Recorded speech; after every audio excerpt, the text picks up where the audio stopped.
Bonsoir, je suis heureux de vous retrouver sur votre nouveau numéro, Le mal du pays, c'est vous et moi.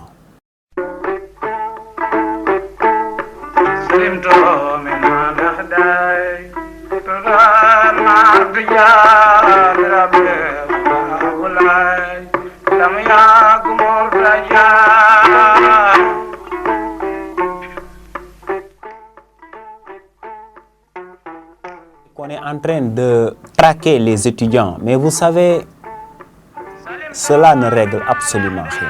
Parce que déclarer la guerre aux étudiants ne relève pas du courage, mais de l'inconscience. Cela ne fait qu'aggraver la situation.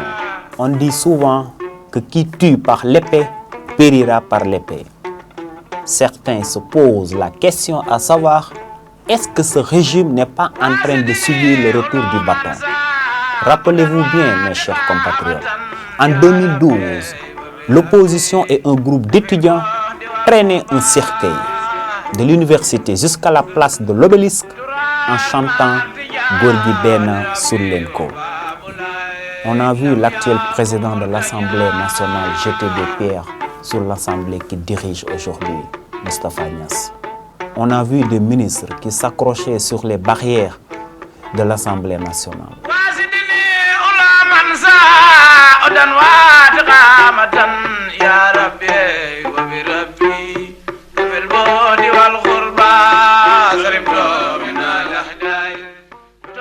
Le non-respect de nos institutions ne date pas d'aujourd'hui. Mais doit-on répondre au mal par le mal? Surtout si c'est notre République qui est en jeu. Non, je ne suis ni pour la violence, ni pour le non-respect de nos institutions. Mais je suis pour un monde meilleur. Et pour cela, il ne faut pas rendre le mal au mal. Je comprends l'attitude de l'opposition et certains étudiants.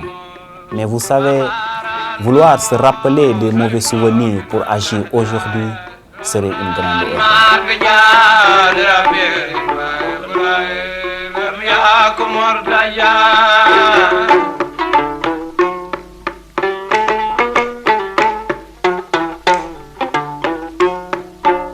Cela peut choquer la conscience mondiale parce que, en voyant la garde présidentielle sortir des mallettes de sécurité pour protéger le président de la République, c'est la République que vous assassinez. Vous l'avez assassiné devant tous les médias du monde entier. Et cela n'honore pas notre pays. Je déteste cette forme de démocratie. La démocratie n'est pas le tout permis et l'anarchie. Nous sommes dans un pays où la démocratie donne la chance à tout le monde d'être compétent.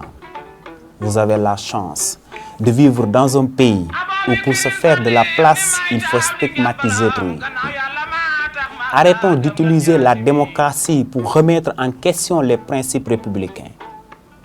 Une république, elle est fondamentale.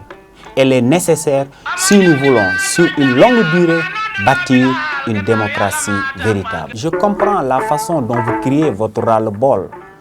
Les inscriptions ont été augmentées par le régime actuel. La généralité des bourses a été supprimée par ce gouvernement. Cela a créé beaucoup de frustration chez les étudiants.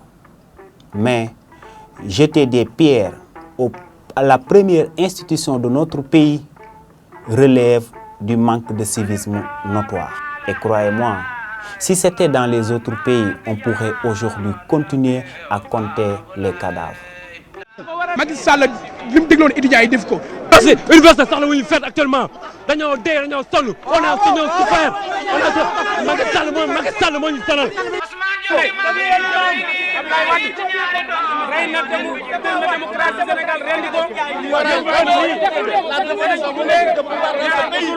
waaye nag pour moom na xam ne tey ngoon danañu reyaale ñun sénégalais yi nga xam ne daanaka def nañu buumu njàmm wala moom danañ ko fekk fale génnee ko ci lañ premier ministre Souleymane Ndéné Ndiaye ak Serigne Mbacké Ndiaye nañu xam ne tey nguuru Abdoulaye Wade dana daanu daañu leen fekk fi ñu nekk génnee leen tëj leen ci kaso bi démocratie Sénégal adduna bi yëpp nañu xam ne démocratie. Il faut reconnaître que le patriotisme n'a rien à voir avec la confusion. Apprenons à nos enfants le sens du patriotisme et l'amour pour son pays. Et si la majorité de la population comprendra le sens de l'unité, de l'union et le respect des institutions, les conséquences seront miraculeuses. Le pays a besoin de vous et moi et nous avons le devoir de le grandir. Que Dieu bénisse le Sénégal, que Dieu bénisse les États-Unis d'Afrique.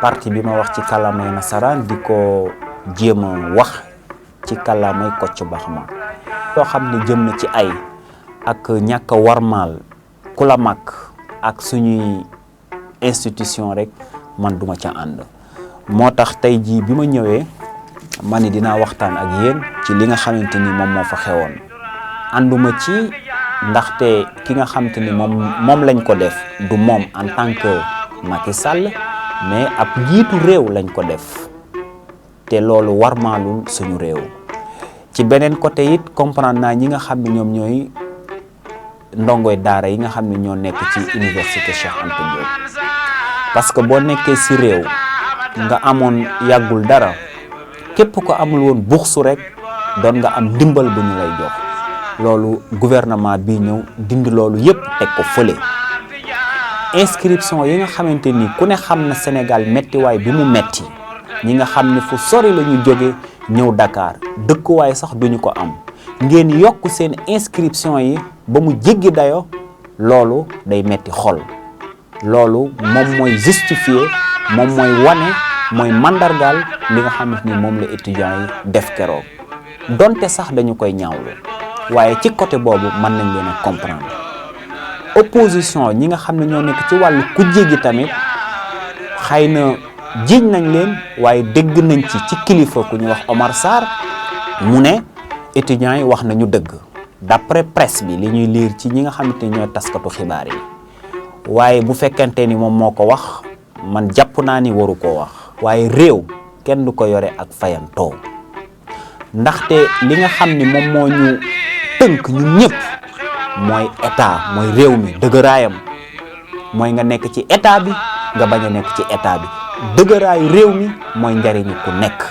te kenn waru koo tuutal kenn waru koo néewal doole parce que bis boo ko néewalee doole musiba ba kenn du ca mucc dañu war a jàngal xale yi ca ba ñuy nekk ndaw di jànge ca case des tout petits ak ñi nga xam ni ñoom ñoo nekk ci daara yu suufe yi ñu koy wax école primaire jàngal leen lan mooy bëgg sa réew ak lan mooy wattu sa réew lu am solo la ndax boo ko jàngalee xale yi ba mu nekk ci ñoom bu ñu màggee dootuñu toj mukk lu ñëpp bokk dootuñu dem ca assemblée ba di fa sànni ay xeer dootuñu jël président di ko yàq lu mel ni xeme dootuñu ko def ndaxte dafa nekk ci ñoom dañoo xam lan mooy institution waaye loolu moom moo manqué Sénégal. nga naa ci yeneen réew yi bëgg sa réew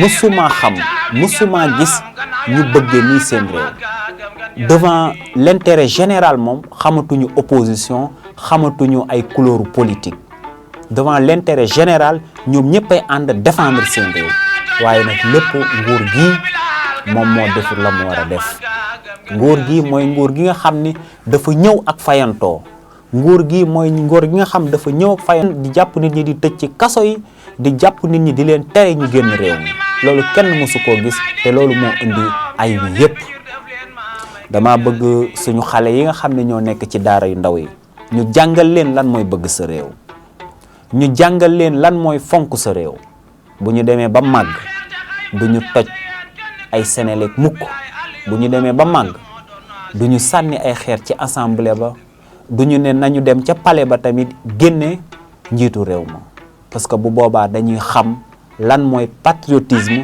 dañuy xam lan mooy le respect des institutions loolu mooy dimbali réew mooy dimbali askan moo tax ma ne nañu def ni ñeneen réew yi jàng naa ci yeneen réew yi gis ko fa lan mooy bëgg sa réew sénégalais yi nañu inculquer nañu jàngal suñu xale yi bëgg seen réew ndaxte loolu mooy suñu sakk mooy defar suñu réew wasalaam